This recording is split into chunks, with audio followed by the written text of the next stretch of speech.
Hello friend, आज के इस वीडियो में जीन पियाजे के सिद्धांत से संबंधित टॉप 30 प्रश्न इस वीडियो में कवर करने वाले हैं, जो आपके एग्ज़ाम के लिए अति महत्वपूर्ण है।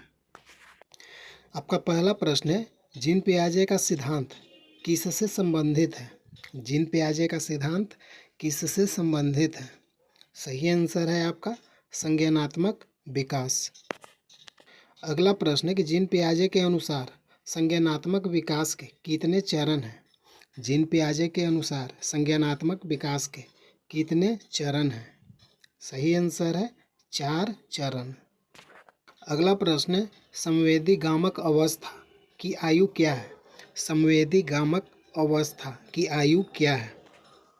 सही आंसर है 0 से 2 वर्ष। अगला प्रश्न है, पूर्व संक्रियात्मक अवस्था की आयु क्या है? पूर्व संक्रियात्मक अवस्था की आयु क्या है? सही आंसर है 2 से 7 वर्ष। अगला प्रश्न है, मूर्त संक्रियात्मक अवस्था की आयु क्या है? मूर्त संक्रियात्मक अवस्था की आयु क्या है? सही आंसर है 7 से 11 वर्ष। अगला प्रश्न है, औपचारिक संक्रियात्मक अवस्था कब शुरू होती है?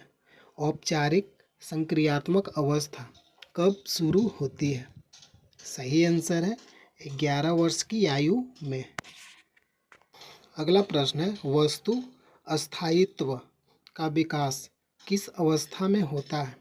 वस्तु अस्थायित्व का विकास किस अवस्था में होता है? सही आंसर है संवेदी गामक अवस्था में। अगला प्रश्न है, वस्तु अस्थायित्व का अर्थ क्या है?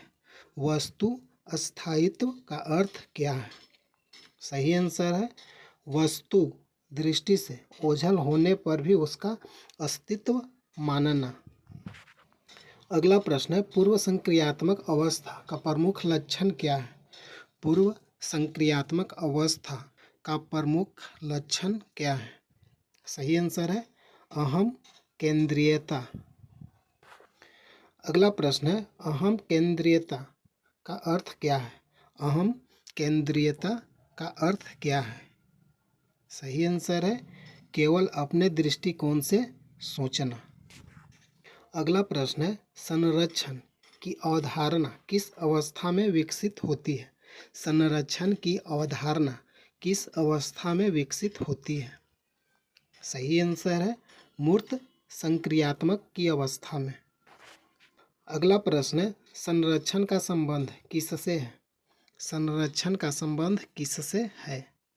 सही आंसर है मात्रा की स्थिरता की समझ। अगला प्रश्न है, जीन पियाजे के अनुसार सीखना किस प्रक्रिया से होता है? जीन पियाजे के अनुसार सीखना किस प्रक्रिया से होता है? सही आंसर है अनुकूलन की प्रक्रिया से। अगला प्रश्न है, अनुकूलन में शामिल होता है। अनुकूलन में क्या शामिल होता है? सही आंसर है अनुकूलन में सातकरण और समायोजन। अगला प्रश्न है, आत्म सातकरण का अर्थ क्या है? आत्म सातकरण का अर्थ क्या है? सही आंसर है नई जानकारी को पुरानी संरचना में शामिल करना। अगला प्रश्न है, समायोजन का अर्थ क्या है? समायोजन का अर्थ क्या है? सही आंसर है नई जानकारी के अनुसार योजना बदलना। अगला प्रश्न है, संतुलन क्या है? संतुलन क्या है? सही आंसर है आत्म सातकरण और समायोजन के बीच संतुलन। अगला प्रश्न है, पियाजे के अनुसार बच्चा ज्ञान का क्या होता है? पियाजे के अनुसार बच्चा ज्ञान का क्या होता है? सही आंसर है सक्रिय निर्माता होता है। अगला प्रश्न है, निम्न में से कौन सा पूर्व संक्रियात्मक अवस्था का लक्षण है? निम्न में से कौन सा पूर्व संक्रियात्मक अवस्था का लक्षण है? सही आंसर है केंद्रीकरण। अगला प्रश्न है, केंद्रीकरण का अर्थ क्या है? केंद्रीकरण का अर्थ क्या है?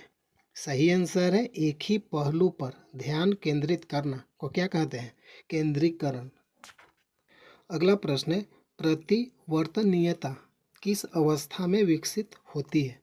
प्रतिवर्तनीयता किस अवस्था में विकसित होती है? सही आंसर है मूर्त संक्रियात्मक अवस्था में। अगला प्रश्न है औपचारिक संक्रियात्मक अवस्था की विशेषता क्या है? औपचारिक संक्रियात्मक अवस्था की विशेषता क्या है? सही आंसर है अमूर्त चिंतन। अगला प्रश्न है पियाजे के अनुसार विकास और सीखना क्या है? पियाजे के अनुसार विकास और सीखना क्या है? सही आंसर है विकास सीखने से पहले होता है। अगला प्रश्न है जीन पियाजे किस देश के मनोवैज्ञानिक थे? जीन पियाजे किस देश के मनोवैज्ञानिक थे? सही आंसर है स्विट्जरलैंड। अगला प्रश्न है जीन पियाजे के सिद्धांत में स्कीमा का अर्थ क्या है?